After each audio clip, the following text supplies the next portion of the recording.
देखिए, endometriosis females में एक बहुत कॉमन मेडिकल प्रॉब्लम होती है, गायनेकोलॉजिकल एक बहुत कॉमन इशू है। ठीक है। इसमें जो यूट्रस की इंटरनल लाइनिंग होती है, जिसको मेडिकली हम लोग एंडोमेट्रियम कहते हैं, जब वो यूट्रस के बाहर और जगह पे ग्रो करती है तो उसकी वजह से जो खवातीन को मसला होता है उसको एंडोमेट्रियोसिस कहते हैं। ठीक है।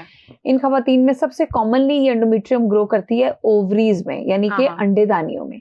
तो सबसे जो कॉमनली एंडोमेट्रियोसिस देखा गया है वो ओवरीज में चॉकलेट सिस्ट्स बन जाती हैं। ठीक है। उसके अलावा यूट्रस के बाहर ट्यूब्स के अराउंड और ओवरीज के बाहर वाली जगह पे भी मुख्तलिफ जगहों पे ये एंडोमेट्रियम ग्रो करती है। और जब एक औरत को मंथली साइकिल आता है तो जैसे वो मंथली साइकिल में ब्लीडिंग होती है तो जहां जहां ये लाइनिंग होती है वहां वो ब्लीड करती है। तो एंडोमेट्रोसिस और पीसीओएस रिलेटेड हैं?